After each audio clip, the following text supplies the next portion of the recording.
Okay so will start the session. Okay आणि तुम्हाला आजपासून सांगतो मी फर्स्ट डे समजा ॲक्च्युअल टेक्निकल आपण जे स्टार्ट करतो आहे. So this is our morning time. Okay जे 7 ते 8 बॅच आहे आपली. सो फर्स्ट डेपासून ही एक सवय ठेवा की ॲटलिस्ट ड्युरिंग लेक्चर फक्त मोबाईल किंवा लॅपटॉप ओपन करून बसू नका. तर ॲटलिस्ट शॉर्ट नोट्स बनवत चला. ओके जस्ट लाईक हाय रनिंग नोट्स ज्याला म्हणतो आपण त्याला. असं पूर्ण डेली पूर्ण लिहायची गरज नाही आहे, बट एकदम हाय लेवलवर तुम्हाला जो पॉईंट अंडरस्टँड होतो, क्लिअर वाटतो किंवा जो महत्त्वाचा वाटतो तो लिहित चला. ओके बिकॉज तुम्हाला जर वाटत असेल की फक्त notes at the and me read करून सर्व कळेल तर तेव्हा काय होईल, थोडं डिफिकल्ट जातं. Okay that is one thing. So we will start the session and I have started the recording as well. Okay from one of the software which I have downloaded. So hope की हे session झालं तर मी ते download करेन आणि तुम्हाला upload करून link send करतो त्याची. ओके ड्राईव्हची link. Okay so will start the session. Let me share my screen.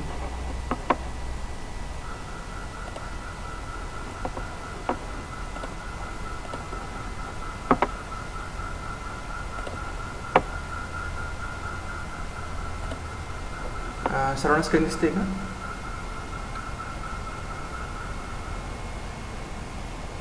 Can anyone confirm?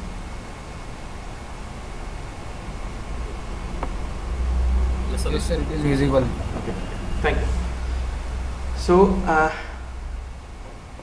on first day, right, we have seen the introduction to software testing, and in that we have just seen the what is SDLC. That is a high overview. Okay, हमने जो SDLC देखा था last lecture में Saturday को, वो एक just high overview था. अब उसको हम थोड़ा सा डिटेल में देखेंगे. ओके एग्जैक्टली SDLC में क्या प्रोसेस होते हैं और वो कैसे होते हैं. Okay so before going to SDLC I just want to give a practical overview. Okay, a practical overview of how the team is there and how it is managed. Okay,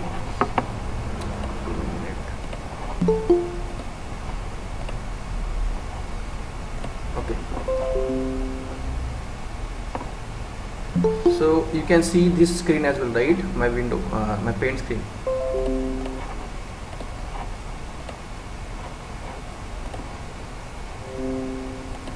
Can you see it, my dear friends? Let me know.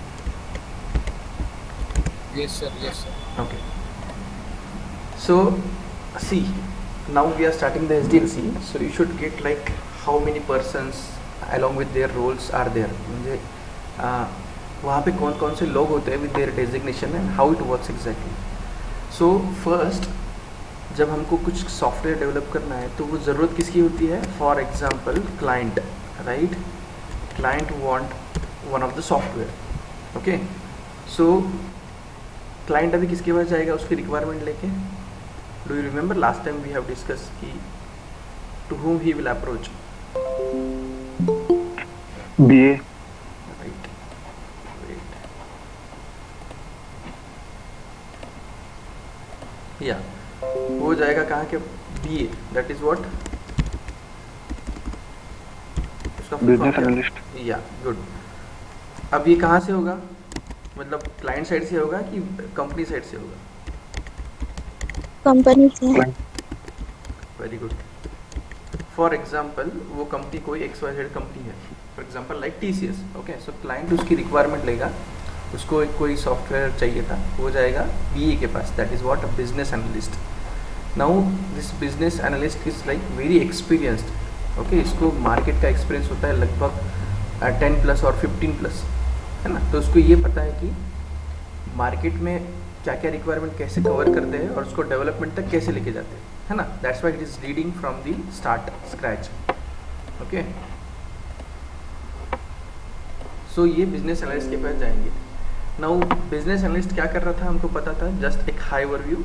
He will gather the requirement from the client. वो client से क्या करेगा, उसकी जितनी भी requirement थी उसको एक सिस्टमेटिक वे से वो क्या करेगा, गैदर करेगा. ओके आफ्टर गैदरिंग वो फिर जैसे उसके कंपनी में वापस आएगा तो वो क्या करेगा, he will try to analyse all the requirement. वो जितने भी रिक्वायरमेंट उसको मिले थे क्लाइंट से उसको सभी को क्या करेगा, वो एक बार स्टडी करेगा उसके एंड से.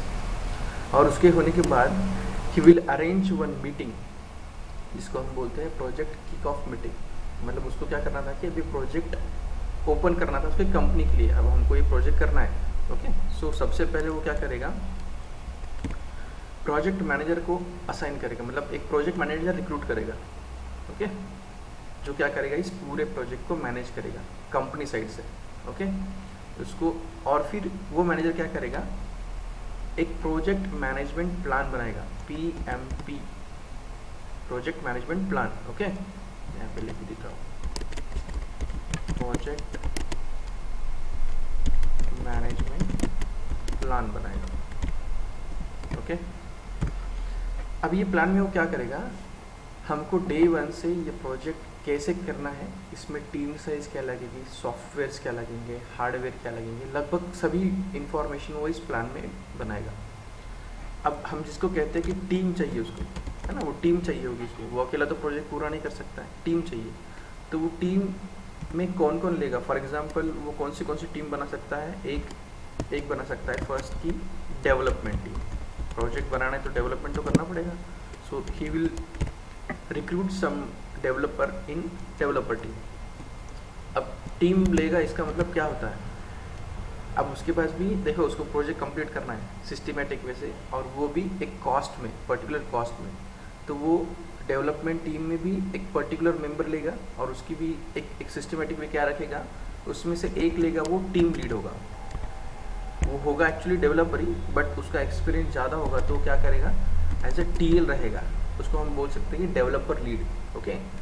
और नेक्स्ट वो जूनियर सीनियर ऐसे मिला के 2 से 3 डिपेंडिंग अपॉन इस प्लान, हम यहाँ पे मानते हैं कि उसने 3 डेवलपर लिए, ओके, रिक्रूट किए, ये हुआ उसका डेवलपमेंट टीम। उसके बाद वो ले रहा है टेस्टिंग टीम, है ना, अभी जो हम बोलते हैं सॉफ्टवेयर टेस्टर, हम जो होंगे वहाँ पे अगेन उनके लिए भी उसको एक सीनियर मेंबर लगेगा, that will his team lead, जिसको प्लस अगेन 7+, 8+, 6+ जो भी एक्सपीरियंस होगा, okay. And depending upon again project वो क्या करेगा, कुछ टेस्टर्स भी लेगा, ओके, दैट विल बी 2 और 3, यहाँ पे हम मान लेते हैं कि 2 टेस्टर चाहिए उसको। सो यहाँ पे देखो मेन क्या थे, for example just to high overview, business analyst एक डेजिग्नेशन आपको पता चला यहाँ पे, then PM that is project manager, और उसके बाद वो टीम में हम बोल रहे हैं, in team it's developer team, okay, development team और टेस्टिंग टीम, ओके। नेक्स्ट यहाँ पे और सारे बहुत टीम होंगे, बट उसको हम अभी डिस्कस नहीं करते। फॉर एग्जांपल होगा डिप्लॉयमेंट टीम, ओके, इसमें भी वो 1 या 2 पर्सन ले सकता है, depend upon the project. So it's just overall, एक मैंने इसको ओवरव्यू दिया आपको कि यहाँ पे एक्चुअल में ये हो कैसे रहा है, तो आपको पता चलेगा कि एग्जैक्टली फिर PM का डेजिग्नेशन कहाँ पे है और किस लेवल पे काम कर रहा है, बिजनेस एनालिस्ट कहाँ पे है, और ये टेस्टिंग टीम या जो भी डेवलपमेंट टीम ये कहाँ पे काम कर रही है, इससे एक आपको ये आइडिया आ जाएगा, okay. So back to the SDLC। Now we know the phases, right, हमको फेज पता था कि सबसे पहला फेज था अपना रिक्वायरमेंट गैदरिंग। अब इस रिक्वायरमेंट गैदरिंग में क्या होगा, मैंने सबसे पहले आपको कहा था कि यहाँ पे आपका जो ये बिजनेस एनालिस्ट है, ये डायरेक्टली क्लाइंट से बात करके उसकी रिक्वायरमेंट को गैदर करेगा, है ना, एक साथ। अब क्लाइंट भी क्या होता है कि वो एक साथ कभी कभी रिक्वायरमेंट नहीं दे पाता है, it will take some time, 7 days 4 days जो भी होगा, उसमें वो सभी उसकी रिक्वायरमेंट क्लियर करके लिस्ट आउट करके वो BA को देता है, business analyst, okay. So this is one of the crucial phase, क्योंकि यहाँ पे तो स्टार्ट हो रहा है प्रोजेक्ट आपका, आपको पता चलेगा कि आपका डोमेन बैंकिंग का है, ई-कॉमर्स का है, हेल्थ केयर का है, या जो भी उसको सॉफ्टवेयर चाहिए उसका डोमेन पता चलेगा, है ना। तो यहाँ पे क्या होता है, सबसे क्रूशियल फेज बोला जाता है जहाँ पे हम रिक्वायरमेंट को गैदर करते हैं और एनालाइज करते हैं, है ना। अब इसमें क्या होता है, क्लाइंट अपने रिक्वायरमेंट को देता है, उसको हम कहते हैं कि स्पेसिफिकेशन कहते हैं, है ना। क्या उसे एक्सपेक्टेशन हो सकती है कि मुझे इस तरीके का सॉफ्टवेयर चाहिए जहाँ पे मैं कुछ परचेज कर सकूँ, या फिर मुझे कुछ ऐसा सॉफ्टवेयर जहाँ चाहिए कि जहाँ पे मैं कुछ सेल कर सकूँ, है ना, या फिर उसका शेयर मार्केट का सॉफ्टवेयर चाहिए जहाँ पे मेरा क्लाइंट डेली ट्रेडिंग कर पाएगा, ये उसकी रिक्वायरमेंट होगी, ये एक्सपेक्टेशन होगी, सिंपल हम बोल सकते हैं, okay. Now all these requirements are gathered, है ना, जो रिक्वायरमेंट है उसको एक साथ बनाएगा और वो एक डॉक्यूमेंट बनाता है। कौन बनाता है ये, अल्टीमेटली ये कौन बनाएगा, BA बिजनेस एनालिस्ट। ये सभी रिक्वायरमेंट को एक साथ बना के वो BRS, और इसको हम BRD भी बोलते हैं, that is business requirement specification और बिजनेस रिक्वायरमेंट डॉक्यूमेंट। ये डॉक्यूमेंट कौन बनाता है, again it's one of the critical question in interview. ये हम नहीं बनाते, ओके ये कौन बनाता है, BA बिजनेस एनालिस्ट बनाता है सभी रिक्वायरमेंट को लेकर। और ये रिक्वायरमेंट ही काफ़ी इंपॉर्टेंट है, बिकॉज मैंने अभी बताया ये क्या करेगा, एक ब्रिज बनाएगा BA को और हमारे पूरे टीम के लिए। एग्जैक्टली ये जो टीम बोल रहा हूँ ना, इसके लिए, बिकॉज हमको जो भी काम करना है उस डॉक्यूमेंट के बिहाफ पे ही काम करना है। उस डॉक्यूमेंट को अगर हमको पता चला क्या करना है तो ही हम अपना काम टेस्टिंग का हो या डेवलपमेंट का हो कर सकते हैं। So it is acting as a one of the bridge, है ना। सो ये है आपका PRS, okay. Again BRS is prepared by business analyst only, वही बनाता है, क्योंकि अभी तक यहाँ पे कोई पिक्चर में नहीं था, प्रोजेक्ट मैनेजर या टीम जो हमारी थी वो कोई पिक्चर में नहीं थी, बिकॉज यहाँ पे अभी भी डायरेक्टली क्लाइंट और बिजनेस एनालिस्ट के बीच में ही कॉन्वर्सेशन चलता है। देन नेक्स्ट सब पार्ट हम बोलते हैं एनालिसिस। जो रिक्वायरमेंट था उसको क्या कर रहा है, एनालिस करता है। अब देखिए बिजनेस एनालिस्ट जो भी उसकी गैदर करता है इंफॉर्मेशन, वो डायरेक्टली कहाँ से करता है, क्लाइंट साइड से करता है। अब क्लाइंट की रिक्वायरमेंट थी, एग्जांपल यही समझ लो, उसको चाहिए था एक वेबसाइट जहाँ पे वो उसके प्रोडक्ट सेल कर सके, है ना, ई-कॉमर्स में। अब उसने तो उसकी रिक्वायरमेंट डायरेक्टली वर्डिंग में दी थी कि मुझे कुछ कैटेगरी के प्रोडक्ट सेल आउट करना है मेरे वेबसाइट पे और मुझे वैसी वेबसाइट चाहिए। तो ये तो जो रिक्वायरमेंट हुआ ये हुआ बिजनेस रिक्वायरमेंट, है ना। अब ये नेसेसरी नहीं है कि या डेवलपमेंट टीम को भी समझ आएगा या टेस्टिंग टीम को समझ में आएगा या डिप्लॉयमेंट टीम को समझ में आएगा। तो ये डॉक्यूमेंट को कन्वर्ट करना पड़ेगा एक अंडरस्टैंडेबल फॉर्म में, इसको सभी लोग, ये जो टीम है ये इजीली समझ पाए। तो यहाँ पे एनालिसिस के टाइम क्या करता है, ये जो आपका BA है ये इसको कन्वर्ट करता है SRS में, okay. That means what ever the document he prepared, that is what BRD और BRS, अब वो जाके इसको कन्वर्ट करता है SRS, that is what software requirement specification, और इसको SRD जैसे कहेंगे तो क्या होगा, सॉफ्टवेयर रिक्वायरमेंट डॉक्यूमेंट, है ना। एंड ये डॉक्यूमेंट अब जाके अंडरस्टैंड होगा किसको, डेवलपर को, है ना, बिकॉज काम अल्टीमेटली अब डेवलपमेंट का काम स्टार्ट किसको करना था, डेवलपर को। देखो क्या होता है कि बिजनेस एनालिस्ट इसलिए हाईली एक्सपीरियंस चाहिए ताकि उसको समझ पाए कि जो बिजनेस ने उसको बताया है क्या वो इस तरीके से कन्वर्ट कर सकता है कि वो डेवलपर को भी समझ में आ जाए, ओके। सो इसका मतलब क्या होगा, सिंपल, जैसे अगर आपकी एक्सपेक्टेशन है कि सर मुझे एज अ BA ज्वाइन करना है IT इंडस्ट्री में, तो आपको एक्सपीरियंस ज़्यादा चाहिए और आपको डेवलपमेंट कैसे करते हैं वो भी पता होना चाहिए, टेस्टिंग कैसे करते हैं वो भी पता होना चाहिए, और डिप्लॉयमेंट जो भी जितने प्रोसेस होगी प्रोजेक्ट में वो सभी आपको पता होना चाहिए। सो ये कब होगा, अल्टीमेटली आपका एक्सपीरियंस बढ़ेगा, आपने अलग अलग डोमेन में काम किया है तभी होगा, है ना। सो एज अ फ्रेशर और एज एक्सपीरियंस आप BA ज्वाइन नहीं हो पाओगे, because it requires more experience, है ना। तो हमको समझ में आएगा कि हमारे एक्सपेक्टेशन आफ्टर कोर्स या आफ्टर आवर नॉलेज क्या होगी, है ना। So we are trying to enter here right in testing team, that may be as a TL होगा, सीनियर टेस्टर होगा, जूनियर टेस्टर होगा, ओके। तो दैट इज़ अगेन, ये मैं प्रैक्टिकल चीज़ें बता रहा हूँ, आपको पता होनी चाहिए कि आपकी एंट्री भी कहाँ पे होती है, फिर आपके मतलब हायर पोजीशन पे कौन से पर्सन्स होते हैं और उनका एग्जैक्टली वर्क क्या होता है, ओके।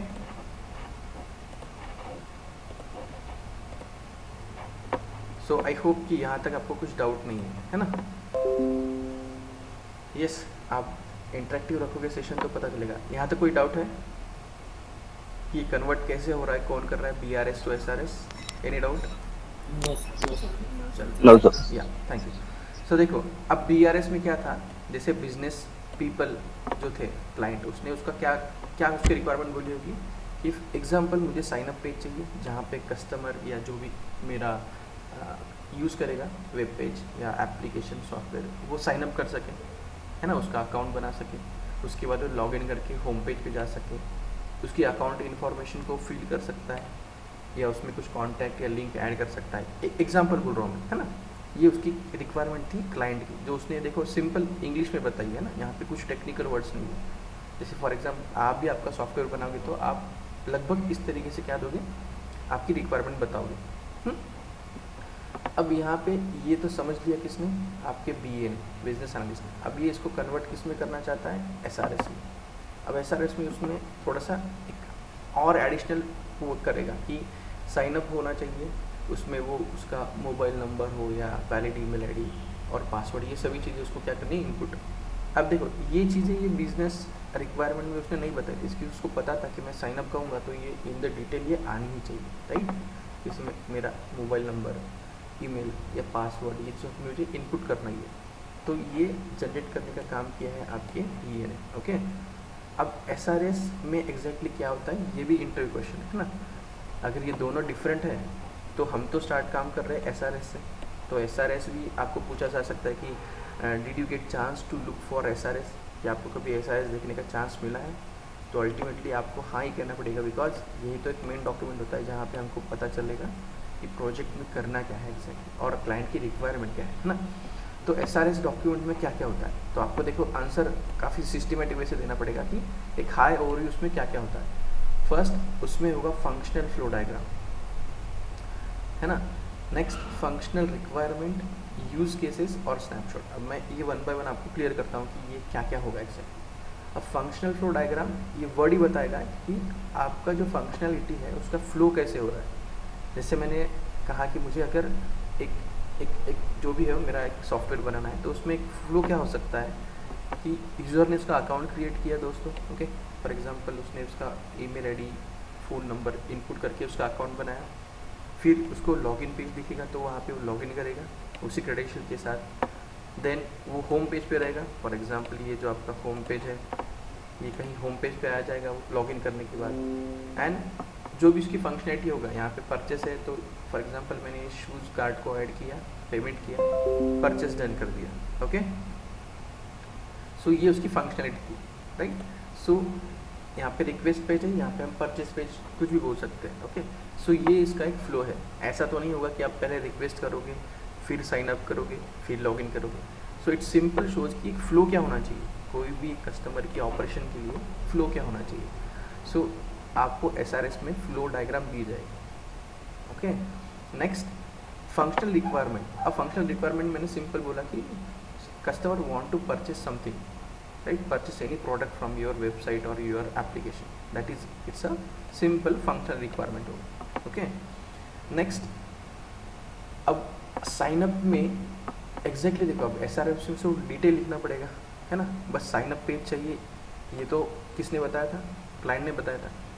अब साइन अप पेज में क्या क्या चाहिए, तो user should give his input as a first name, last name, mobile number, valid email ID, यहाँ पे हमको देना ही चाहिए साइन अप के टाइम, अदरवाइज वो फंक्शनल फ्लो मतलब आगे जाएगा ही लॉगिन के लिए, राइट। ये उसका रिक्वायरमेंट या एग्जैक्टली हम उसको सिंपल एसआरएस में कैसे कन्वर्ट कर रहे हैं वो दिख रहा हूँ। अब फर्स्ट नेम की कंडीशन भी होगी कि फर्स्ट नेम नंबर में नहीं होता है, वो होता है हमेशा कैरेक्टर्स में होता है ना। जैसे आपका जो भी नाम हो, ओके, नितिन, रोहित, उसको हम नंबर में नहीं लिखेंगे ना कभी, it will be in characters only, वो नंबर में नहीं होगा। नेम को कभी स्पेस नहीं होता, all characters are combined so that it will make a one name only, right. और वहाँ पे कोई स्पेसिफिक सिंबल भी हम यूज़ नहीं करते हैं, ओके। ये रिक्वायरमेंट है क्लाइंट की, तो ये हमने वहाँ पे लिखनी पड़ेगी एसआरएस में। सो द नेक्स्ट डेवलपर और द टेस्टर कैन अंडरस्टैंड कि वहाँ पे क्या चाहिए एग्जैक्टली, ओके। नेक्स्ट है आपका यूज़ केसेस। अब यूज़ केसेस सिंपली बोलता हूँ कि आप जो भी एक्शन परफॉर्म करते हो, ओके, उसको हम कहते हैं यूज़ केस। फॉर एग्जांपल यहाँ पे यूज़ केस क्या है, यहाँ पे 3 फैक्टर आते हैं, यूज़र, एक्शन और आउटपुट। यूज़र यानी मैं या जो भी सॉफ्टवेयर यूज़ कर रहा है वो, एक्शन यानी वो जो भी करेगा। और एग्जांपल वो यहाँ पे डायरेक्टली देखना चाह रहा था कि कार्ट में कुछ ऐड है, सो वो क्लिक कर रहे हैं यहाँ पे, मतलब यूज़र ने क्लिक किया कार्ट पे, ही is expecting cart should display what ever in his cart. अब यहाँ पे लॉगिन है नहीं तो वो दिखेगा नहीं, but he is expecting the output as कि यहाँ पे सर मैंने जो भी अभी तक ऐड किया था कार्ट में, जो मुझे परचेस करना था, वो यहाँ पे क्या चाहिए, दिखना चाहिए। सो ये है आपका यूज़ केसेस, है ना। तो ये ऐसे मल्टीपल यूज़ केसेस होंगे, है ना, एक थोड़ी ना होगा, वहाँ पे मल्टीपल यूज़ केसेस होंगे और वो सभी यूज़ केसेस यहाँ पे बताए होंगे, है ना। जैसे एग्जांपल, पर्सन कर रहा है लॉगिन और उसको एक्सपेक्टेशन क्या होगा आउटपुट, कि उसको होम पेज दिखना चाहिए, ओके। एंड देन स्नैपशॉट मतलब उसका स्क्रीनशॉट होगा बस, ये जो पेज है। अब देखो डाउट क्या होना चाहिए, सर सॉफ्टवेयर तो डेवलप हुआ नहीं है, तो वो वेब पेज या फिर वो स्क्रीनशॉट कहाँ से देगा। तो सिंपली अब देखिए, वो जो सॉफ्टवेयर अगर बैंकिंग का है तो उनके पास बैंकिंग का पहले भी प्रोजेक्ट आया होगा, तो उस प्रोजेक्ट से वो कुछ चीज़ें हटा के, जैसे उस बैंक का नाम हटा के वो स्क्रीनशॉट बना के दे सकते हैं, या सिंपली वो पेंट में बना के देंगे। एग्जाम्पल, उनको एक डमी एक बस पेज बनाना है कि यहाँ पे आपका लोगो होगा और बाकी की चीज़ें भी दिखाई देंगी, है ना, क्योंकि सॉफ्टवेयर तो भी बना है नहीं, बट बस विजुअलाइज करने के लिए कि मुझे भी पता चले कि उस सॉफ्टवेयर में आपको कंपनी को लोगो कहाँ पे चाहिए, लॉगिन बटन कहाँ पे चाहिए, और विजुअल उसको सामने क्या दिखना चाहिए, है ना। ये सभी रिक्वायरमेंट को वो एक स्क्रीनशॉट बना के, या फिर उसको कह सकते हैं कि उसको एक इमेज बना के वो एज अ स्नैपशॉट उसमें रखता है। So it's just what visualisation of your functionality, and that too before development, because developer ने तो अभी उसको कुछ भी नहीं बनाया ना, यूआई मतलब यूज़र इंटरफेस या फिर उसका विजुअल वो कैसा दिखना चाहिए, ये काम तो डेवलपर करने वाले हैं, बट उनको जस्ट आइडिया आने के लिए हम क्या करते हैं, स्नैपशॉट ऐड करते हैं, okay. So that is your first, that is analysis, gathering and analysis, okay.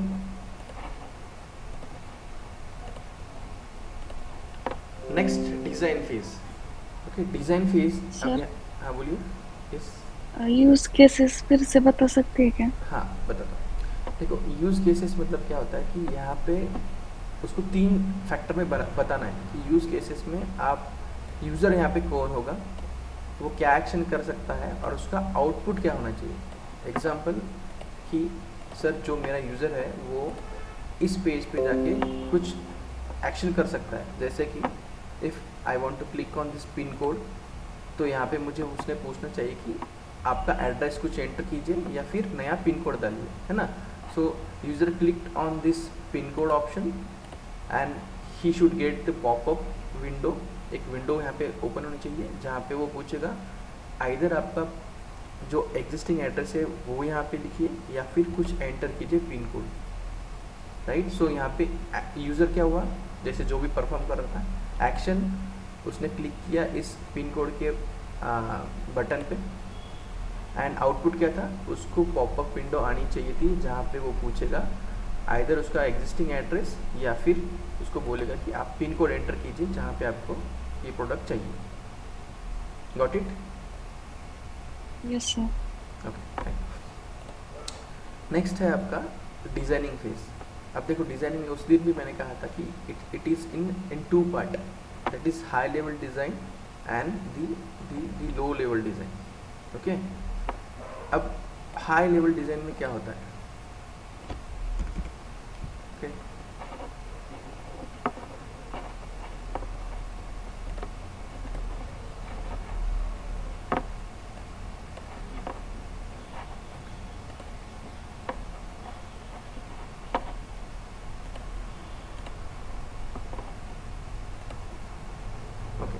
अब यहाँ पे आपका design part, right.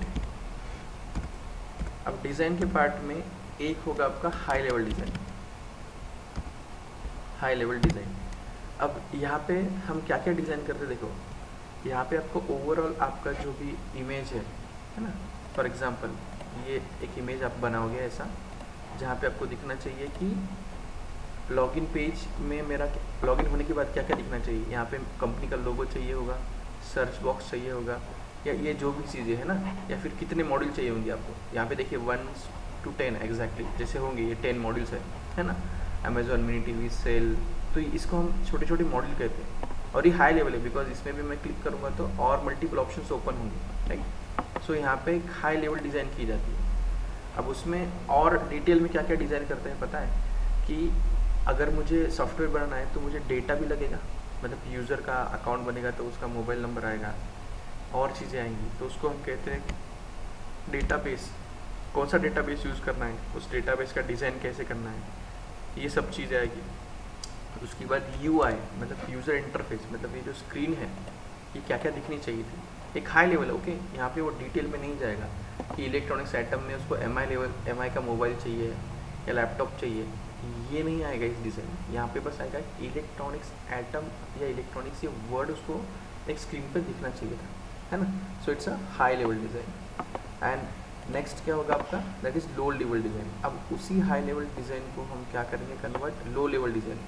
So again इसको माइन्यूट लेवल, जैसे हमने इलेक्ट्रॉनिक्स आइटम बोला, तो इलेक्ट्रॉनिक्स आइटम में और क्या क्या आएगा डिटेल में, लैपटॉप आएगा आपका, फॉर एग्जांपल कैमरा आ सकता है, मोबाइल आएगा, या जो भी इलेक्ट्रॉनिक्स आइटम है वो सभी वहाँ पे आएंगे लो लेवल डिज़ाइन। ओके, तो ये दोनों डिज़ाइन का डिफरेंस है। जैसे हाई लेवल डिज़ाइन हम क्या कर सकते हैं, मेन मॉड्यूल के लिए बोलते हैं ना, मेन मॉड्यूल, और उसी की सब मॉड्यूल, जैसे electronics is a main module and sub modules are like mobile, cameras, laptop, right. जितने भी प्रोडक्ट आपके इलेक्ट्रॉनिक्स कैटेगरी में अंडर आते हैं वो सब मॉड्यूल में आएंगे। तो पहले तो हम इलेक्ट्रॉनिक्स पेज को डिज़ाइन करेंगे, है ना, उसके बाद करेंगे डिज़ाइन हम उसको सब मॉड्यूल, या उसको हम कहते हैं लो लेवल डिज़ाइन। ओके, अब इसका जो है हाई लेवल, इसका रिलेशन जहाँ से होता है वो मेन मॉड्यूल से होता है ना। इसको हाई लेवल डिज़ाइन में हम लो लेवल डिज़ाइन का कुछ फैक्टर नहीं देखते हैं ज़्यादातर, और लो लेवल डिज़ाइन में जितने भी सब मॉड्यूल होंगे वो सब होने चाहिए आपके कवर, है ना। तो ही क्या होगा, डेवलपर उस पार्ट को कवर कर रहा है। नहीं तो क्या होगा, फॉर एग्जांपल आप अगर लो लेवल डिज़ाइन में ये बोल जाओगे कि इलेक्ट्रॉनिक्स आइटम में मुझे लैपटॉप भी पुट करना था, so ultimately it is the loss, right. अभी जितने भी इलेक्ट्रॉनिक्स आइटम यहाँ पे देख रहे हो आप लेफ्ट साइड में, ये सभी क्या होने चाहिए, सब मॉड्यूल होने चाहिए। तो इसमें मैं होम ऑडियो या टीवी थिएटर ये नहीं बोल सकता हूँ। तो इसलिए हम पहले हाई लेवल पे डिज़ाइन करते हैं ताकि हमको एटलीस्ट कैटेगरी पता चले, और उसके बाद लो लेवल पे ताकि इंडिविजुअल कैटेगरी जो भी हो हमारी वो सभी यहाँ पे कवर हो जाए, right. So it's level like high level design and low level design, है ना। सो नेक्स्ट होता है, अब देखिए यहाँ पे टीम, मैंने कहा था कि कुछ टीम की हमको पता ज़रूरत नहीं है अभी। तो जैसे हाई लेवल डिज़ाइन करने के लिए एक आर्किटेक्चर होता है वहाँ पे। Okay, again it is belong to software only, software architecture जो बना के देगा आपको एक हाई लेवल डिज़ाइन। और लो लेवल आर्किटेक्चर, या उसको हम कहते हैं डेवलपर भी, जो यहाँ से बेसिक से कोडिंग स्टार्ट करेगा हर लो लेवल मॉड्यूल या सब मॉड्यूल। ओके, अब यहाँ तक हो गया क्या कि VRS से SRS बन चुका है। SRS के बाद हमने उसको डिज़ाइन भी कर दिया है बाय यूजिंग, मतलब with the help of architecture and with the help of developer की। डेवलपर ने यहाँ पे लो लेवल डिज़ाइन की है। अब उसी डिज़ाइन को रेफरेंस लेके क्या करेगा, कोडिंग करेगा, है ना। कोडिंग करेगा मतलब कि अब वो एग्जैक्टली इस पूरे जो एक विजुअलाइजेशन था हमारा स्क्रीन, इसको वो कोड में लिखेगा। अब कोड में लिखना मतलब एग्जैक्टली वो क्या करता होगा, सिंपल बोलता हूँ, देखिए ये लोगो यहीं पे दिखना चाहिए, तो उसको क्या करना पड़ेगा, इस पूरे स्क्रीन साइज़ के अकॉर्डिंगली इस लोगो की साइज़ फिक्स करनी पड़ेगी। ऐसा तो नहीं होगा कि ये लोगो की साइज़ ही पूरा हाफ पेज ले रही है, ऐसा तो नहीं होना चाहिए। तो वो क्या करेगा, कोड के हेल्प से इस Amazon.in या इस कंपनी लोगों की साइज़ फिक्स करेगा कोड में। देन सर्च बॉक्स, अब देखिए सर्च बॉक्स की यहाँ पे विड्थ सफिशिएंट है। अगर पता चले कि सर्च बॉक्स काफ़ी छोटा है तो मैं तो वहाँ पे टाइप कर नहीं पाऊँगा, और किया भी तो मुझे वो दिखाई नहीं देगा कि मैंने वहाँ पे मोबाइल लिखा है क्लियरली कि नहीं लिखा है। तो उसको क्या करना पड़ेगा, इस सर्च बॉक्स की जो लेंथ हाइट जो है ना, लेंथ और हाइट ये दोनों वहाँ पे पर्टिकुलरली कोड में लिखनी पड़ेगी, है ना। तभी तो बोलोगे आपकी मैं ये डिफेक्ट नहीं है। अदरवाइज एग्जांपल उसने ये साइज़ काफ़ी छोटी रखी है तो वही तो डिफेक्ट हुआ। आज एज टेस्टर आप क्या बोलोगे कि जो सर्च बॉक्स है उसकी साइज़ काफ़ी रिलेटिवली छोटी है जो यूज़र को कंफर्टेबल नहीं है ना।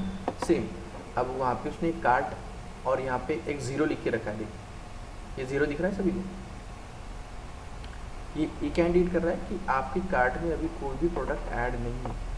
तो इसके पीछे का लॉजिक क्या हुआ कि कार्ट में एक नंबर दिखना चाहिए जो ऑलरेडी आपने प्रोडक्ट ऐड करके रखा हो। सो जहाँ पे अब आप वो परफॉर्म कर रहे थे एक्शन प्रोडक्ट ऐड करने की, वहाँ पे क्लिक करने के बाद जितने भी प्रोडक्ट आपके कार्ट में है वो अल्टीमेटली इस आइकॉन पे आने चाहिए, है ना। तो ये सभी लॉजिक को वो क्या करेगा, कोड में कन्वर्ट करेगा, जिसको हम कहते हैं कोडिंग, है ना। तो यहाँ पे स्मॉल यूनिट मतलब यहाँ पे छोटे छोटे लेवल से लेके तो वो उस छोटे छोटे लेवल को मिलाने के लिए भी कोडिंग करनी पड़ेगी, है ना, कि भाई कार्ड से पेमेंट में जाने को चाहिए। अब ये अलग अलग मॉड्यूल हुए, अब इनको कनेक्ट करने का काम भी कोडिंग से क्या करेगा, डेवलपर ही करेगा। ओके, अब यहाँ पे सिंपल हम उसको कोडिंग दो टाइप से बोलते हैं, या डेवलपर में भी दो टाइप के दो टाइप के आपने सुने होंगे, that is back end developer और सेकंड होता है फ्रंट एंड डेवलपर, है ना। तो सिंपल फ्रंट एंड डेवलपर क्या करेगा, वो इस यूज़र इंटरफेस को डिज़ाइन करेगा कि ये दिखना कैसा चाहिए था, है ना, कि यहाँ पे लोगो चाहिए, फ्लैश मैसेज चाहिए, ऑफर्स दिखनी चाहिए, तो इसको कहते हैं user interface. Okay, GUI that is graphical user interface और सिंपली यूज़र फेस। तो ये तो फ्रंट एंड मतलब कि यूज़र देख सकता है। अब इसका बैक एंड क्या होगा दोस्तों, सॉरी, इसका बैकएंड क्या होगा कि ये डेटा कहीं तो सेव होगा ना, आपने कितने प्रोडक्ट परचेस किए, आपके एड्रेस क्या है, आपके सॉरी पेमेंट मेथड्स क्या है, तो ये सभी डेटा बैकएंड में सेव हो रहा है ना। आपको यूआई में तो दिख रहा है कि आपके 10 एड्रेसेस है ना, बट वो कहीं तो बैकएंड में सेव भी हो रहा है, तो उसका डिज़ाइन भी तो करना पड़ेगा। ऐसा नहीं कि रैंडमली वो डेटा कहीं पे भी सेव हो जाएगा और जब आप कस्टमर को चाहिए कि आपके कितने एड्रेस है वो उसको दिखाई नहीं दे रहा है। सो दैट्स वाई बैकएंड में भी एक डेवलपर डिज़ाइन क्या करेगा कि ये सब डेटा कहाँ पे स्टोर हो रहा है और ये डेटा एक्सचेंज कैसे हो रहा है। जैसे आपने पिन कोड चाहिए आपको एक आपका होम एड्रेस वाला, तो आपने क्लिक किया उसको तो वो होम एड्रेस ऑटोमेटिक लेना चाहिए था बैकएंड से या फिर डेटाबेस से। तो इसका सब लॉजिक कौन डिज़ाइन करेगा, आपका बैकएंड डेवलपर। सो अगेन ये उनके टीम में काफ़ी ब्रेकअप हो सकते हैं। जैसे हमने जो टीम बताई थी कि डेवलपर 3 होंगे, तो वहाँ पे वो मे बी प्रोजेक्ट मैनेजर ने एक फ्रंट एंड डेवलपर लिया होगा, 2 बैक एंड लिया होगा, इट्स कॉम्बिनेशन, वो that is not our part, just but understanding के लिए हमको पता होना चाहिए कि एग्जैक्टली हाई ओवरव्यू उनमें कैसे काम होता है। ओके, सो अल्टीमेटली देखो मैंने वही बताया, फ्रंट एंड डेवलपर में आपका जो भी आपका यूज़र इंटरफेस दिखता है, स्क्रीन दिखती है, उसके डिज़ाइन समझ लीजिए। एंड बैक एंड मतलब डेटा मैनेजमेंट या फिर सिक्योरिटी मैनेजमेंट, जैसे आपका अकाउंट हैक नहीं होना चाहिए या फिर आपके अकाउंट से कोई इनवैलिड यूज़र ने परचेस नहीं करना चाहिए। सो इस सभी का लॉजिक बैक एंड में होता है, उसको डेवलप करेगा बैक एंड डेवलपर। ओके, उसको कौन करेगा, back end developer. Next phase है आपका टेस्टिंग, राइट।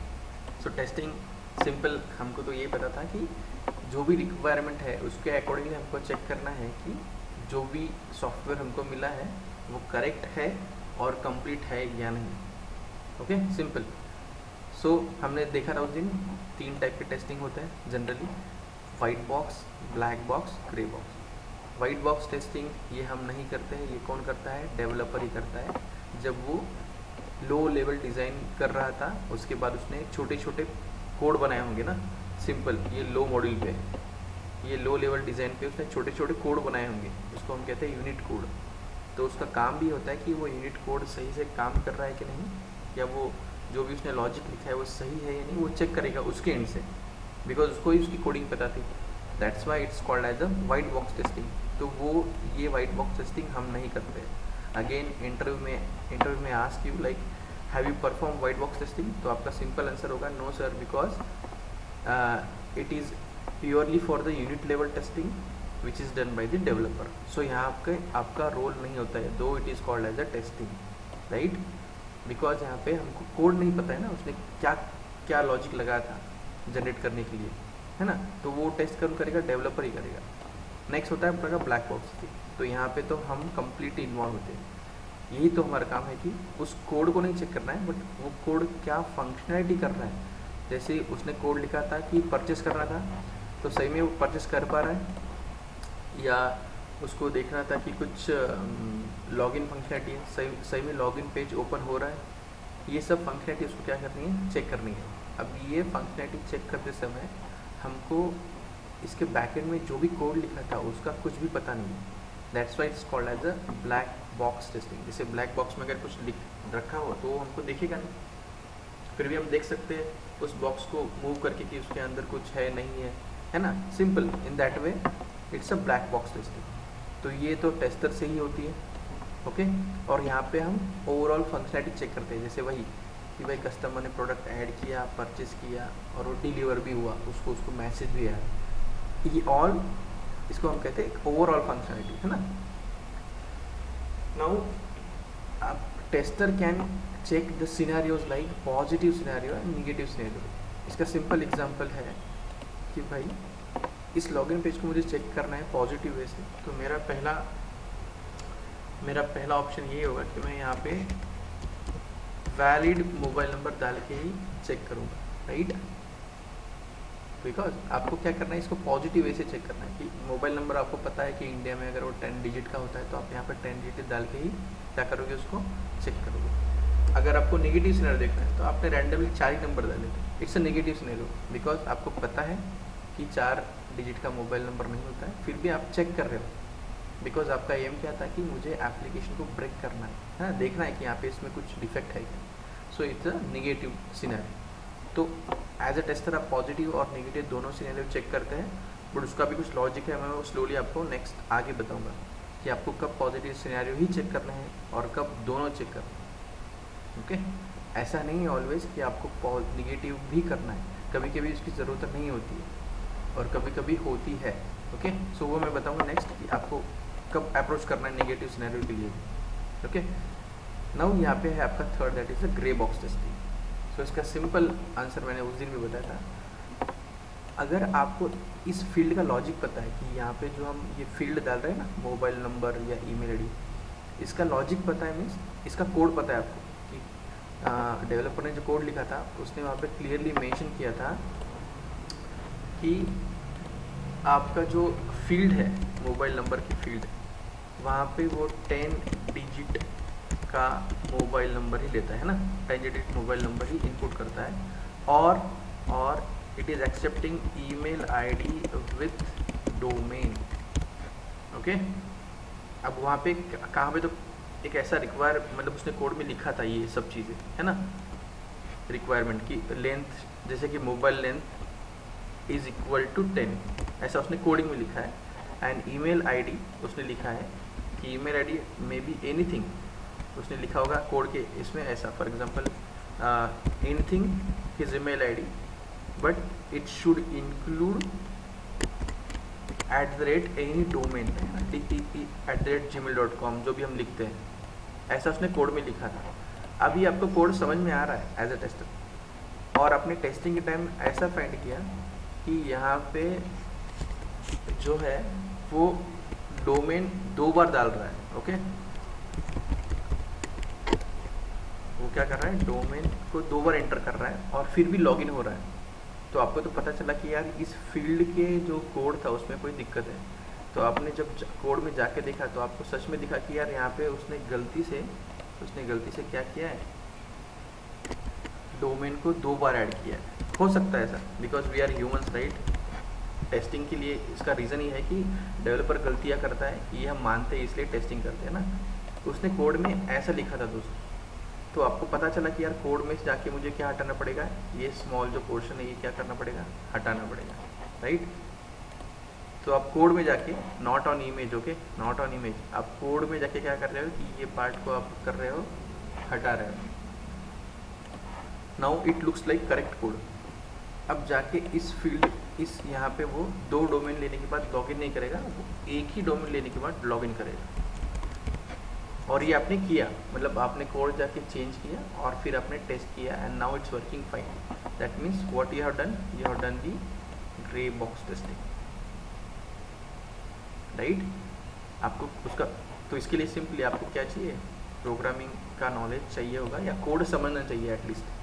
आपको डेवलप नहीं करना है वो कोड, और आगे बस आपको देखो क्या किया आपने यहाँ पे जाके, आपने कोड में बस ढूंढा कि वो लॉजिक कहाँ पे काम कर रहा है।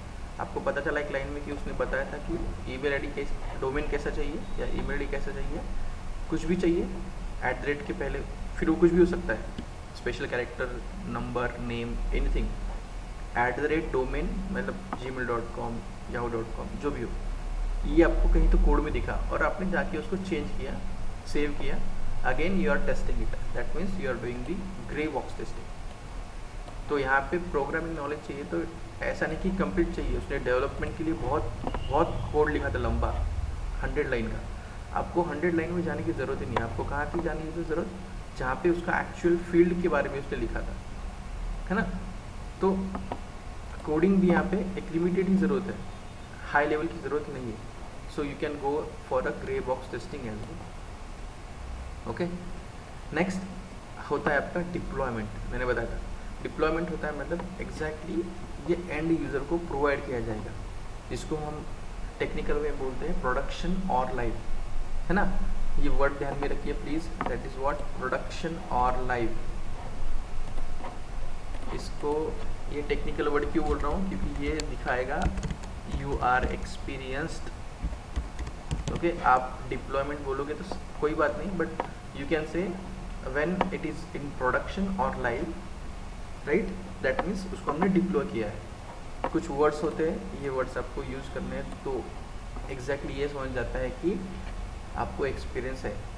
Again I am telling this for lateral, जिसको भी एक्सपीरियंस पुट करके इंडस्ट्री में एंट्री लेनी होती है, आईटी इंडस्ट्री में, तो उसको कुछ वर्ड तो पता होने चाहिए जो एक्चुअली एक्सपीरियंस को बताएंगे। तो ये देखो, मैं जो चीज़ें बता रहा हूँ ये आप नोट डाउन कीजिए। Okay, those who want to put experience, और जो फ्रेशर है उनको तो पता होनी चाहिए, बट अगर उन्होंने नहीं भी बताया तो वो इतना मैटर नहीं करेगा। ओके, देखिए, अगर मैं यहाँ पे कभी डिप्लॉयमेंट के टाइम मैंने प्रोडक्शन या लाइव ये वर्ड बताया नहीं, और आपको इंटरव्यूअर ने पूछा do you know about like production और लाइव, और आपने नहीं कहा, दैट मीन्स लाइक आप एक्सपीरियंस बता रहे हो बट इन एक्चुअल आपको नहीं पता है। तो लाइक ये कुछ कुछ पॉइंट से उसको पता चलेगा कि आप जो एक्सपीरियंस बता रहे हो वो आपको डिजर्व नहीं करते। ओके, सो कुछ कुछ वर्ड देखो, यहाँ पे नहीं लिखा है कहीं प्रोडक्शन और लाइव, बट आपको खुद बताना पड़ेगा इस फेज में क्या होता है। That means in this phase the actual software और the build is given to the user in production और इन लाइव। मतलब अब लाइव में वेब ब्राउज़र पे आपने जो भी सॉफ्टवेयर डेवलप किया था वो मैं देख पाऊँगा as a user, end user. अब तक कौन देख रहा था, डेवलपर और टेस्टर, ये दोनों ही देख पा रहे थे बस, बराबर। बट डिप्लॉयमेंट करने के बाद ये पूरे दुनिया को या जितने भी यूज़र को, इट्स नॉट लाइक ऑलवेज सभी को, वो क्या कर सकता है कि जिसके लिए डेवलप किया है उस कंपनी के 10 लोगों के लिए ओपन करके दे सकता है ना। बस उनके ही ऑफिस में या उनके ही इंडस्ट्री में वो सॉफ्टवेयर चलेगा, तो जो जितने भी यूज़र थे वो सब उस पेज को एक्सेस करेंगे और देखेंगे कि हाँ भाई ये सॉफ्टवेयर लगभग तैयार हुआ है या नहीं हुआ है ना। So that is what deployment, और डिलीवरी भी बोलते हैं उसको।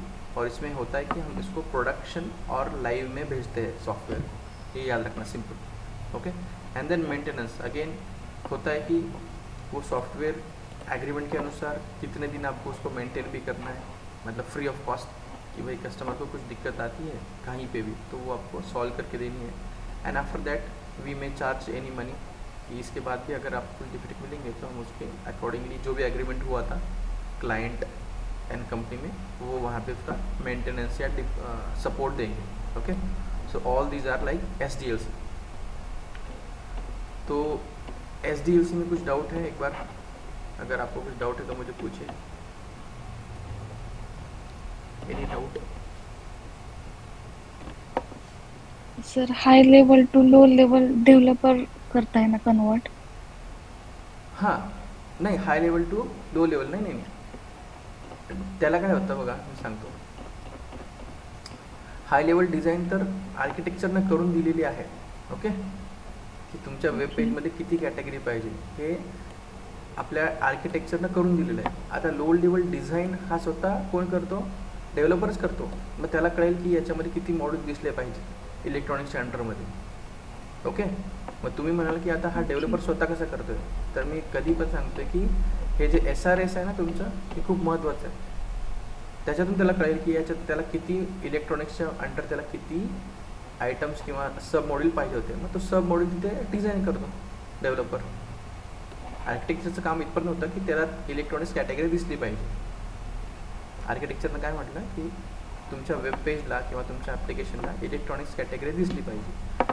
मग डेव्हलपरकडे तो परत काय जातो, हाय लेवल डिझाईनला रेफर करतो आणि SRS सॉफ्टवेअर रिक्वायरमेंट स्पेसिफिकेशनला रेफर करून तो बघतो की त्याच्यामध्ये त्यांनी सब मॉड्यूल किती एक्सपेक्ट केले क्लायंटने, कस्टमरने, आणि तो त्याच्या अकॉर्डिंग तिथे तेवढे सब मॉड्यूल पुट करतो. फक्त पुट करतोय तो, आणि मग त्यांनाच तो शेवटी कोड बनवून त्याला डेव्हलप करेल. अच्छा. अजून काय डाउट आहे? सर एंड में जो आपने जो लाइव का बोला था डिप्लॉयमेंट फेज में, एक बार एक्सप्लेन कर दीजिए। Okay sure. देखिए अब क्या होता है, आप जब डेवलपर कर रहे थे या टेस्टिंग कर रहे थे तो वो एक्चुअल सॉफ्टवेयर एक एग्जीक्यूटिव फाइल के फॉर्म में होता है। आपको सबको EXE फाइल पता है? Does anybody know EXE file? Yes, sir. Yes, sir. That is the आप final executable file. यस, आप कोई भी सॉफ्टवेयर डाउनलोड करते हो ना तो आपके लैपटॉप में डाउनलोड फोल्डर में उस सॉफ्टवेयर की EXE फाइल आती है पहले, बराबर? That is called as a executable file. तो देखो टेस्टिंग के बाद ये जो टीम थी, डेवलपर टीम, ये आपको एक एग्जीक्यूटेबल फाइल बना के देगी उस सॉफ्टवेयर की। अब एग्जीक्यूटेबल फाइल आप जब डाउनलोड करोगे तो वो कभी कभी देखो कॉम्पेटिबल नहीं होगी आपके सिस्टम से, है ना? या आप कभी कभी डाउनलोड करने के पहले ही देखते हैं कि ये मेरे विंडोज़ 10 के लिए कॉम्पेटिबल है या विंडोज़ 7 के लिए कॉम्पेटिबल है, ये आप चेक करते हो, है ना? कोई भी सॉफ्टवेयर डाउन करते हो तो ये क्या होगा कि वो एग्जीक्यूटेबल फाइल डाउनलोड करने के बाद आप आपके सिस्टम में इंस्टॉल करोगे, है ना? तो इसको हम कहते हैं डिप्लॉयमेंट। जैसे क्या होता है कि कस्टमर कौन सी सिस्टम यूज़ कर रही है मुझे पता नहीं, तो डिप्लॉयमेंट मतलब वो क्या करते हैं कि आपका सॉफ्टवेयर कोई भी यूज़र लाइव यूज़ कर पाएगा। वो ब्राउज़र पे हो सकता है, मोबाइल पे हो सकता है, कहीं पे हो सकता है। कोई अलग गूगल क्रोम में यूज़ करेगा, कोई फायरफॉक्स मोजिला में यूज़ करेगा। तो ये एग्जैक्टली क्या हो रहा है, आपका जो सॉफ्टवेयर वो लाइव कोई तो यूज़ कर पा रहा है। ये इसको हम कहते हैं प्रोडक्शन या लाइव। सो इस फेज़ में, डिप्लॉयमेंट फेज़ में या डिलीवरी फेज़, सिंपल डिलीवरी मतलब क्या कि भाई आपका सॉफ्टवेयर अभी आपको डिलीवर करना है कस्टमर को यूज़ करने के लिए। तो यहाँ पे डेवलपर हमने जो भी सॉफ्टवेयर बनाया था उसका एग्जांपल एक सिंपल EXE फाइल बना के वो आपके कस्टमर्स को एक तो डायरेक्टली दे सकता है या फिर वो ऑनलाइन प्लेटफॉर्म में रख के वो कस्टमर उसको जैसे चाहिए उसको डाउनलोड करके उस सॉफ्टवेयर को इंस्टॉल कर सकता है फॉर देयर यूज़। आप वो चेक करेंगे कि सच में मैं प्रोडक्ट ले सकता हूँ कि नहीं ले सकता हूँ। अब ये देखो कस्टमर को दे रहा है, मतलब इसके आगे भी मैं टाइप बताऊँगा तो आपको पता चलेगा कि कस्टमर मतलब दो टाइप के कस्टमर माने जाएंगे यहाँ पे। यूज़र एक्सेप्टेंस टेस्टिंग एक नाम की टेस्टिंग होती है, उसमें अल्फ़ा और बीटा दो टेस्टिंग होती है। अल्फ़ा मतलब क्या कि फॉर एग्जांपल ये एप्लीकेशन एक कंपनी को चाहिए था, जैसे अमेज़ॉन एक कंपनी है और उसको एक उन्होंने सॉफ्टवेयर बनाने की चाह रखी थी, ओके? तो बस अमेज़ॉन के कुछ लोग ही उस सॉफ्टवेयर को पहले इनिशियल चेक करेंगे। अब वो भी तो कस्टमर ही हुए उस एप्लीकेशन के लिए, ओके? तो अभी कौन चेक कर रहा है? अमेज़ॉन के कुछ स्पेसिफिक एम्प्लॉय चेक कर रहे हैं, ओके? और उसके बाद अगर उनको पता चला कि हाँ ये सॉफ्टवेयर सच में काम कर रहा है तो वो पूरी दुनिया के लिए ओपन कर देंगे सॉफ्टवेयर। अब यहाँ पे दोनों कस्टमर ही हुए, अमेज़ॉन के जो 10 लोगों ने यूज़ किया वो भी कस्टमर हुए और उसके बाद जो सभी लोग यूज़ कर रहे हैं वो भी कस्टमर हुए, ओके? सो ये एक प्रोग्रेशन में उसको हम इंस्टॉल करते हैं। ऐसा नहीं कि डेवलपर ने और टेस्टर ने काम किया और तुरंत वो सॉफ्टवेयर हमने सभी के लिए ओपन कर दिया, उसके बाद भी कुछ डिफेक्ट मिल सकते हैं। तो वो चेक करने के लिए और एक कस्टमर सेटिस्फेक्शन, हाँ भाई क्लाइंट ने जो सॉफ्टवेयर मांगा था वैसे उनको मिल रहा है कि नहीं, इसलिए वो क्लाइंट लेवल पे एक बार चेक कर लें। Done? Doubt clear about this? Yes sir. So here we have completed the SDLC, okay? I hope कि ये सभी को क्लियर होगा, कुछ डाउट नहीं होगा इसमें।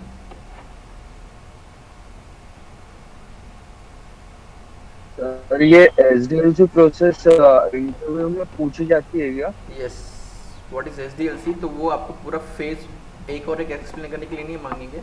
आपका उनका एक्सपेक्टेशन होगा कि आप ये सभी फेज एटलीस्ट सिक्वेंशली पता पाओ कि पहले रिक्वायरमेंट गैदरिंग होगा, उसके बाद डिज़ाइनिंग होगा, डेवलपमेंट, टेस्टिंग, डिप्लॉयमेंट, मेंटेनेंस, फिर क्रॉस क्वेश्चन हो सकता है कि आपने इस टेस्टिंग के फेज़ के बावजूद कहीं और काम किया है, तो उसके भी आंसर मैं बताऊंगा कि आपको क्या बोलना है। फॉर एग्जांपल इफ़ जनरली तो नहीं कहना है कि हमने टेस्टिंग फेज़ में ही काम किया है, because generally for your career starting maximum time आप टेस्टिंग में होते हो। व्हेन यू नो कि डिप्लॉयमेंट कैसे होता है ना, या फिर आपको कुछ पता है, कोडिंग का पार्ट भी पता है, तो आप जनरली इस फेज़ में थोड़ा बहुत काम कर लोगे और डिप्लॉयमेंट में भी कि भाई आपको सॉफ्टवेयर जैसे कि कस्टमर को जो यूज़ करने के लिए देना है, एग्जीक्यूटेबल फाइल बनाना, उसको ऑनलाइन अवेलेबल करके देना, ये प्रोसेस भी आपको पता है तो आप डिप्लॉयमेंट में भी काम कर सकते हो, है ना। जो हम AWS वगैरह बोल सकते हैं ना, अमेजॉन वेब सर्विस वगैरह, तो आप टेस्टिंग का भी नॉलेज रखते हो और AWS का भी नॉलेज रखते हो, तो आप बोल सकते हो कि हाँ मैंने टेस्टिंग में भी काम किया था और डिप्लॉयमेंट में भी कुछ काम मैंने किया था। सो ये होता है। अब ये क्वेश्चंस कब आएंगे, जब अपने रिज्यूम में आपका एक्सपीरियंस 3, 4, 5 जो भी रखा होगा और फ्रेशर होगा तो वो क्यों पूछेगा आपको कि आपने इसके बावजूद कहीं काम किया है, तो वहाँ पे स्ट्रिक्टली आपका आंसर होना चाहिए नहीं मैंने टेस्टिंग में ही काम किया था। और अगर फ्रेशर होगा तो वो कहेगा कि mostly I am interested in testing because I have good knowledge with the basics. Simple बोलना है आपको। सो आई होप कि ये SDL से क्लियर है, इसमें कोई डाउट नहीं है, राइट। अब SDLC को इम्प्लीमेंट करने के लिए अलग अलग मेथड्स हैं, ऐसा नहीं है कि SDLC तो करना ही है आपको, हर कंपनी को SDLC करना ही है, बट इसको इम्प्लीमेंट करने के लिए भी कुछ अलग अलग क्या है मेथड्स है, ओके, अप्रोच कह सकते हैं उसको। तो वो अप्रोच हम नेक्स्ट टाइम लेंगे, जैसे कि वाटरफॉल और अजाइल, ओके। अब चलो मैं आपको बोलता हूँ, एक मॉडल है waterfall model, okay. I will tell you about the waterfall model. एक मॉडल सही है, ओके, SDLC को इम्प्लीमेंट करने के लिए, that is called as a waterfall model. अब वाटरफॉल मॉडल में क्या होता है, देखिए इसमें SDLC को ही इम्प्लीमेंट करेंगे, बट कुछ उसका एक मेथड है स्पेसिफिक। जैसे आपका SDLC में फर्स्ट फेज क्या था, requirement gathering and analysis, right. ये फर्स्ट फेज हुआ, ओके। इसके बाद डिजाइन, इसके बाद आपका था डिज़ाइन, इसके बाद क्या था आपका डेवलपमेंट, इसके बाद था आपका टेस्टिंग, इसके बाद था आपका deployment, okay, and the last one was the support और what you can say maintenance, okay. यहाँ पे मैं यही लिख रहा हूँ।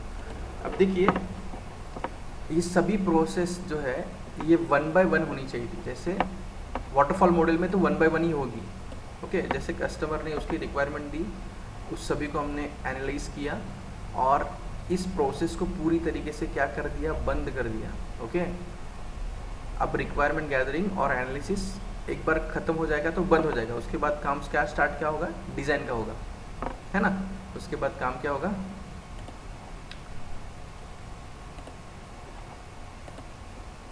जैसे ये हुआ उसके बाद काम होगा डिज़ाइन का होगा, ओके। डिज़ाइन का काम जब कंप्लीट हो जाएगा, complete at that time, after that only development start होगी, ओके। अब डेवलपमेंट स्टार्ट होगी, वो पूरा डेवलप करेगा कोड और वो कहेगा कि मेरा डेवलपमेंट कंप्लीट हुआ है, उसके बाद वो देगा टेस्टिंग को। When testing is completed, finished, completed मतलब वो कुछ वापस नहीं करेगा, एक बार डिप्लॉयमेंट के लिए जाने के बाद वो कुछ नहीं करेगा और उसके बाद होगा ये मेंटेनेंस।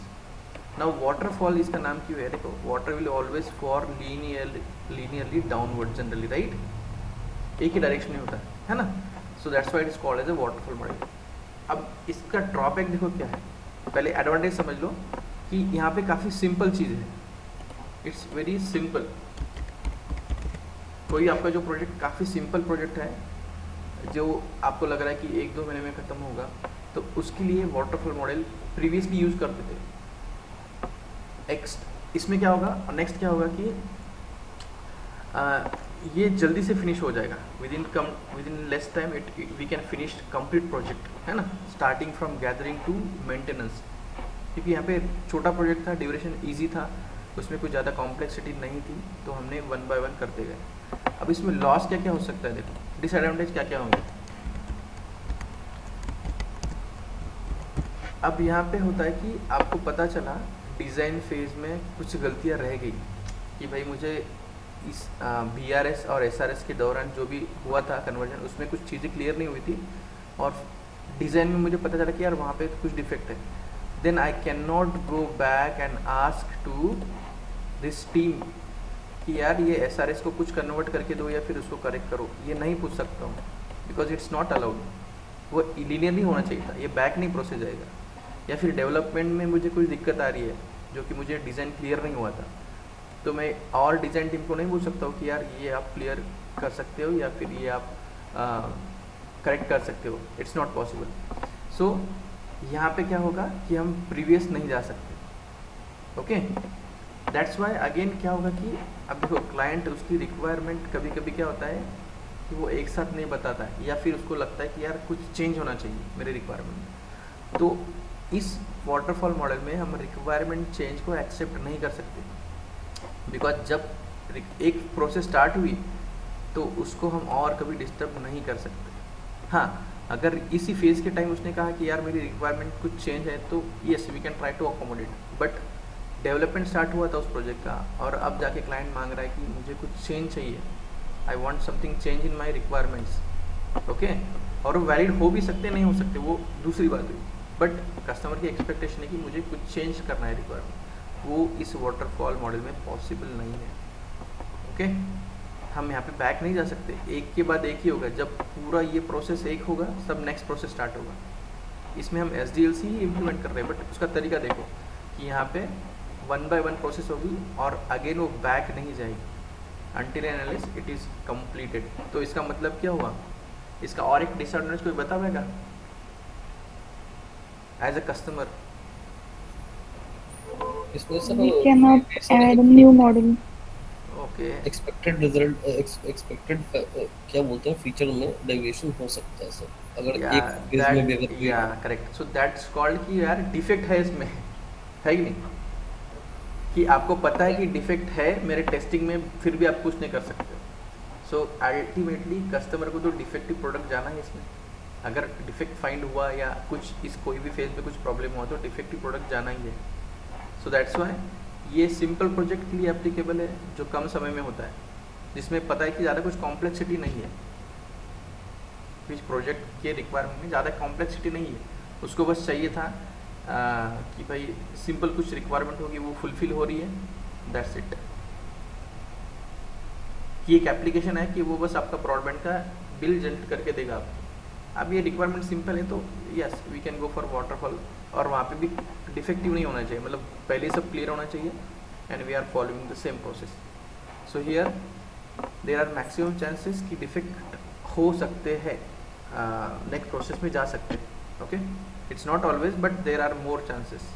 और अल्टीमेटली आजकल जो भी बिजनेस होता है वो कस्टमर सेंट्रिक होता है, कस्टमर की रिक्वायरमेंट को ध्यान में रखते हुए होता है। तो कस्टमर ने बीच में ही कहा कि मुझे कुछ रिक्वायरमेंट चेंज होगी, तो यहाँ पे तो वो पॉसिबल है नहीं, है ना। तो ये सब किसका काम होता है, प्रोजेक्ट मैनेजर का, कि हमको इस प्रोजेक्ट के लिए SDLC में कौन सा अप्रोच लेना है। अगर उसको पता चला कि छोटा प्रोजेक्ट है तो वो खुद ही बोलेगा वाटरफॉल हम सिलेक्ट करेंगे और उसको ईजी तरीके से डिप्लॉय कर देंगे।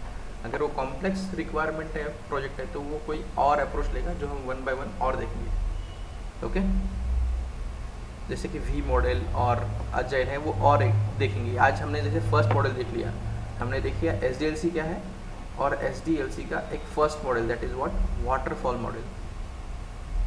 सो I hope it's clear, right? कोई डाउट है किसी को? नो सर, ये एक चीज पूछना था, ये जो SRS और BRS डॉक्यूमेंट जो BA क्रिएट करता है सर, तो क्या क्लाइंट से अप्रूवल वगैरह लेता है सर? हाँ, क्लाइंट से तो अप्रूवल लेगा ना यार, वो उनकी इंटरनल मीटिंग होते रहेगी जब तक वो PM के पास, प्रोजेक्ट मैनेजर के पास नहीं आता है। तो उनकी मल्टीपल मीटिंग होती है जिसको हम कहते हैं ग्रूमिंग मीटिंग। देखो ये भी क्वेश्चन आपको आएगा, मैं आगे बताने वाला था। इसको हम कहते हैं ग्रूमिंग। वो क्या करते हैं, डिस्कस करके कि भाई मुझे प्रोजेक्ट मेरी रिक्वायरमेंट में ये चाहिए था, तो वो BA को बोलेगा कि ये आपका पॉसिबल है, या वो सिर्फ बताते रहेगा उसकी रिक्वायरमेंट, ऐड करते रहेगा कि नहीं नहीं यार कस्टमर को मुझे क्या चाहिए था कि उसके प्रोडक्ट कैटेगरी उसको ज़्यादा चाहिए थी और तो मुझे और उसमें इनपुट देना है। तो वो हर एक चीज़ें बताते रहेगा और ये मल्टीपल मीटिंग्स में होती है। ऐसा नहीं कि ये फ़ोन पे बातें हो रही है, ईमेल से हो रही है। इट्स लाइक वो मेल पे तो डॉक्यूमेंट देंगे ही उनके रिक्वायरमेंट, बट उनकी मीटिंग होती है काफ़ी सारी, किसकी, BA की और क्लाइंट साइड की। तो उस मल्टीपल मीटिंग में काफ़ी सारी चीज़ें ऐड होती है, कुछ हटती है, वो बहुत सारे चेंज होते हैं। और वो एक टाइम पीरियड के बाद जब कस्टमर बोलता है कि it's a finalize and you can start development और स्टार्ट द प्रोजेक्ट, तब वो जाके फिर कंपनी में आके प्रोजेक्ट मैनेजर को रिक्रूट करके आगे की प्रोसेस करेगा। ओके सर, मीन्स क्लाइंट जो है वो HLD एंड LLD पे मेन फोकस रहता है, कहाँ चेंजेस है फाइनलाइज को डेवलप करने के लिए अप्रूव करता है, यस हाँ। दिस इज रेडी ना। नहीं, आप वो मैं आगे बताऊंगा अभी, जहाँ पे वो एग्जैक्टली साइकिल आएगी जिसको हम एजाइल कहते हैं, एजाइल अप्रोच, वहाँ पे मैं बताऊंगा कि फिर कहाँ, मतलब आपको अभी पता चलेगा कि भाई एक बार प्रोजेक्ट स्टार्ट हुआ तो फिर क्लाइंट का और टेस्टर का इंटरेक्शन होता है कि नहीं, यही डाउट है ना सिंपल आपका, बराबर। यस सर, वही डॉक्यूमेंट के बारे में, मतलब BR जैसे अपने BA ने बना लिया डॉक्यूमेंट बराबर। SRS वगैरह, हम्म। तो क्या क्लाइंट भी एक दफा रिव्यू करेगा उसको कि एवरीथिंग इज एग्जैक्ट और मतलब मेरे एक्सपेक्टेशन के नहीं वो अकॉर्डिंग है या नहीं दोस्त, वो SRS को क्यों रिव्यू करेगा, उसका काम क्या था, उसकी रिक्वायरमेंट देना BA को, तो वो BRS को रिव्यू कर सकता है। अब SRS ये किसने बनाया, हमारे बिजनेस एनालिस्ट ने किसके लिए बनाया, अपनी टीम के लिए बनाया ना, कि आपको क्लियर हो सके क्या एग्जैक्टली करना है। वो SRS में नहीं, उसको SRS पता भी नहीं चलेगा। यहाँ पे उसका मीनिंग ही क्या है कि जो BRS डॉक्यूमेंट है ये डेवलपर को अंडरस्टैंड नहीं होता, इसलिए हम उसको SRS में कन्वर्ट करते हैं, और SRS ये बिजनेस का कोई लेना देना नहीं उसको, वो बस देखेगा कि मैंने रिक्वायरमेंट बताई थी वो आपने BRS में इंक्लूड की है या नहीं की है, तो मे बी वो BRS का अप्रूवल दे सकता है कि भाई हाँ आपने ये जो डॉक्यूमेंट बनाया है इसमें मेरी पूरी रिक्वायरमेंट आ गई है एंड आई एम सेटिस्फाइड। अब आगे का काम SRS में वो क्या कर रहा है उसका और क्लाइंट का कुछ लेना देना नहीं होता है generally. Okay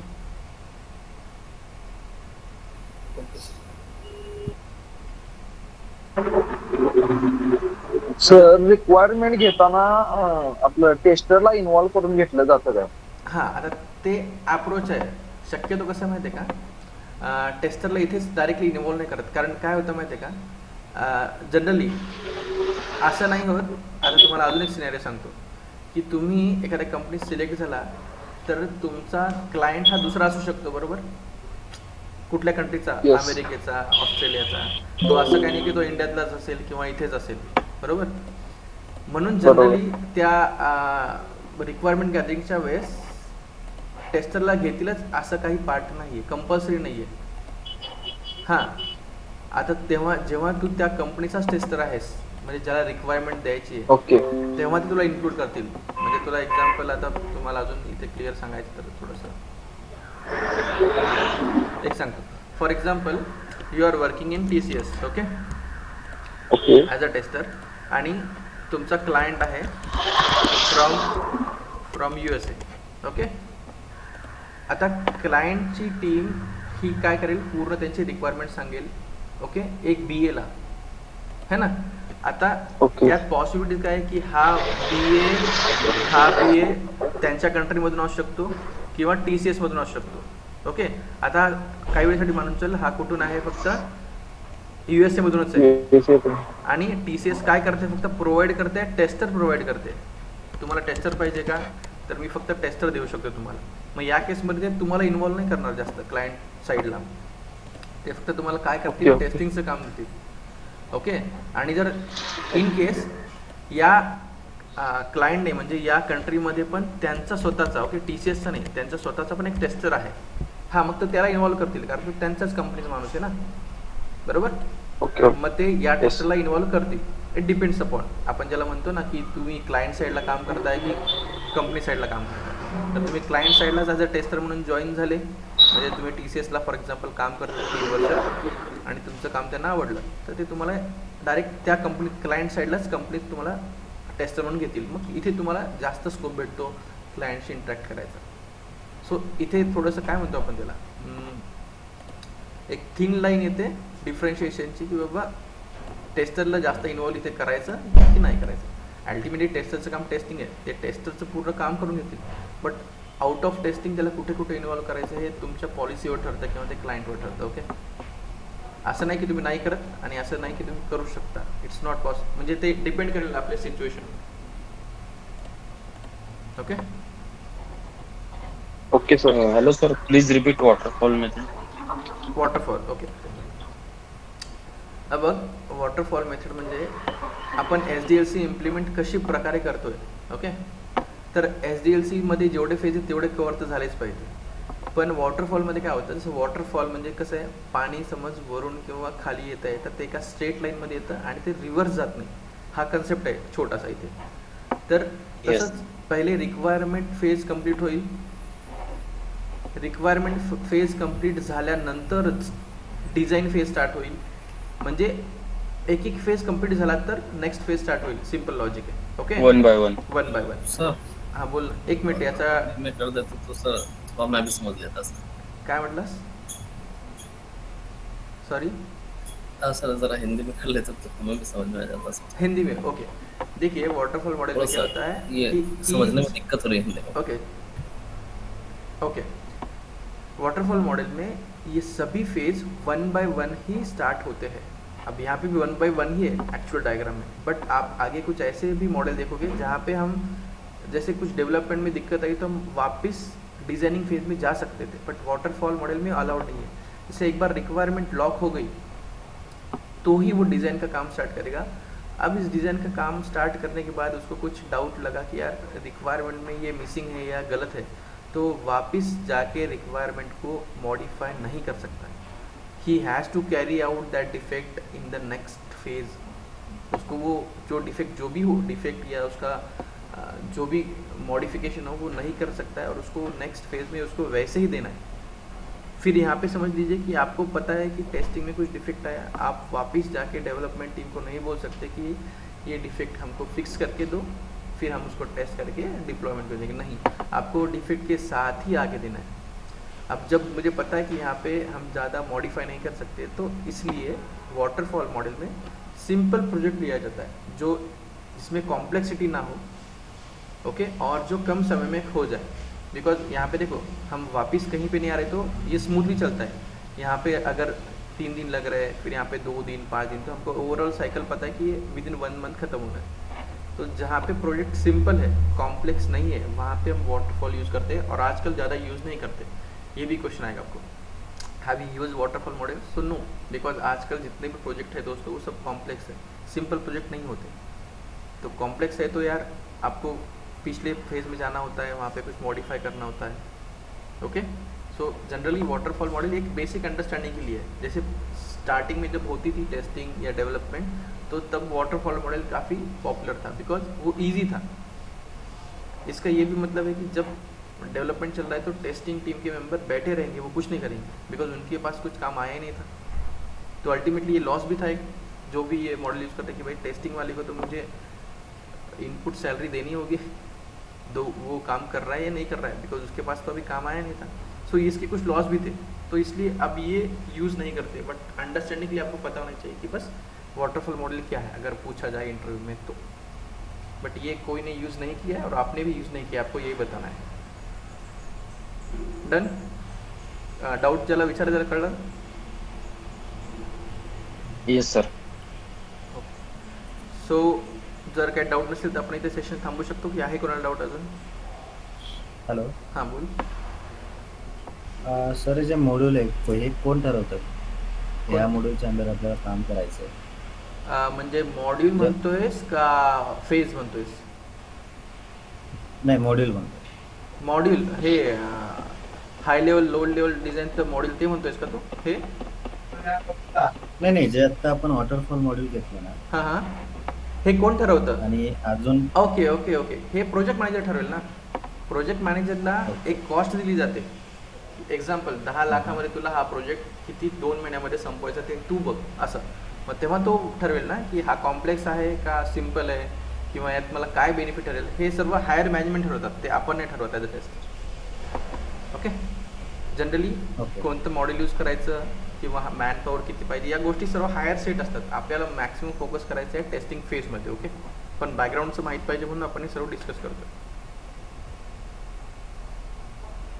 okay okay sir. Yes, any doubt my student? Sir ये BRS से SRS करना क्यों जरूरी है? ओके, अगर मैं कहूँ आपको कि यार आपको ये मराठीत सांगू इंग्लिश में सांगू? मराठी कम्फर्टेबल आहे? मराठी. ओके, तुला सांगितलं की हे ॲमेझॉनचं ॲप्लिकेशन चेक कर. ओके, टेस्ट करून दे मला. तर तुला हे पण माहीत पाहिजे ना की मला एक्झॅक्टली टेस्ट करताना कस्टमरला काय पाहिजे होतं. अरे तू पिनकोड टाकून बघतोय फक्त 3 डिजिटचा, पण कस्टमरनं SRS मध्ये मेन्शन केलं आहे की इंडियामध्ये जर कस्टमर कुठलाही प्रोडक्ट घेत असेल तर त्याला ॲटलिस्ट 6 डिजिटचा पिनकोड टाकणं गरजेचं आहे. आणि तू टेस्ट करताना म्हणतोयस की मी 4 डिजिट टाकले, एक्झाम्पल ही फील्ड समज पिनकोडची आहे आणि तू 4 डिजिट टाकले आणि टेस्ट करतोयस आणि ते होत नाही आहे, सक्सेस होत नाही, तर तू काय म्हणशील, अरे पास होत नाही म्हणजे हा डिफेक्ट आहे. मग तू जेव्हा डेव्हलपरला सांगशील तर डेव्हलपर तुला प्रश्न विचार की तुला SRS माहिती आहे का, तू म्हणशील नाही, मग तो म्हणेल SRS आधी बघ, रिक्वायरमेंट बघ आधी काय कस्टमरची. तिथे तुला कळलं की अरे इथे 7 डिजिट नाही, 4 नाही, इथे 6 डिजिट पाहिजे. आणि तू जेव्हा 6 डिजिट टाकलं तेव्हा ते चालतंय, म्हणजे तेव्हा वर्क होते. त्यासाठी आपल्याला SRS पाहिजे असतं. कळलं? नाहीये सर SRS चा नेटवर्क BRS मधला मला. BRS म्हणतोयस का? BRS आणि SRS काय आहे नेमकं कळत नाही सर. ओके ओके सांगतो. हे बघ, जेव्हा क्लायंट ज्याला कस्टमरला सॉफ्टवेअर पाहिजे तो त्याच्या रिक्वायरमेंट घेऊन कुणाकडे येतो, बिझनेस ॲनालिस्टकडे येतो, बरोबर. एक पर्सन असतो ज्याला सर्व माहीत असतं, मॅक्सिमम नॉलेज असतं, तर त्याच्याकडे तो येऊन त्याच्या रिक्वायरमेंट सांगतो. ओके, त्याच्या रिक्वायरमेंट तो सिम्पल सांगतो काय की मला एक साईनअप पेज पाहिजे, एक होम पेज दिसलं पाहिजे, त्याच्यामध्ये मी काही माझी इन्फॉर्मेशन टाकू शकतो, काही कॉन्टॅक्ट ठेवू शकतो, लिंक ठेवू शकतो. हे कस्टमरने सांगितलं आहे क्लायंटनं सिम्पल लँग्वेजमध्ये. ओके, आता हे सिम्पल लँग्वेजवर तुला काम करायचं आहे ॲज अ डेव्हलपर म्हणून टेस्टर, तर तुला एकदम कळणार नाही, गोंधळून जाशील तू. म्हणजे साईनअप पेज म्हणजे अरे नेमकं कसा पेज पाहिजे, की बाबा हे जे साईनअप पेज आहे, आता हे साईनअप पेज कसं दिसतं, असं दिसतं है ना. तर तुला माहीत नाही की याची फील्ड किती पाहिजे, याला मोबाईल नंबर पण पाहिजे का, डेट ऑफ बर्थ पाहिजे का, हे सर्व तुला काय माहीत नाही आहे. कस्टमरनं फक्त सांगितलं साईनअप पेज पाहिजे. मग त्याला डिटेलमध्ये जे तुला अंडरस्टँड होईल ॲज अ टेस्टर आणि डेव्हलपर म्हणून SRS कन्वर्ट करतो. तर SRSमध्ये तो सांगेल साईनअप पेजमध्ये त्याला काय काय देऊ शकेल, तो एकतर मोबाईल नंबर देऊ शकेल, ईमेल आय डी देऊ शकेल, पासवर्ड त्याला देणं गरजेचं आहे एक स्पेसिफिक लेनचा. अशा गोष्टी डिटेलमध्ये SRSमध्ये मेन्शन असतात. आता तुला जनरली बघ फक्त साईनअप पेज ही रिक्वायरमेंट जास्त क्लिअर वाटते का ही रिक्वायरमेंट जास्त क्लिअर वाटते? SRS. मग म्हणून BAचं काम असतं की तो BRSला कन्वर्ट करतो SRSमध्ये आणि डेव्हलपरला आणि आपल्या सर्व टीमला तो SRS प्रोव्हाइड करतो. म्हणजे आपल्याला थोडंसं अजून क्लिअर होऊन काम करता येईल. तुला फक्त होम पेज दिले तर तू स्वतःचं लॉजिक लावशील ना काही पण, की बाबा डेट ऑफ बर्थ पाहिजे का, तुला माहीत नाही, तिथं एज टाकायला पाहिजे का, तुला माहीत नाही, मग तू काम कसं करशील ना. म्हणून SRSमध्ये थोडंसं BRSला अजून एक्सप्लेन केलेलं असतं डिटेल फॉर्ममध्ये. Okay, yes sir. कळलं? Yes sir. Okay, so we will stop here. I will send you the recorded session as well as these notes. Okay? Yeah. So thank you. We'll stop here. We can leave the session also. Thank you.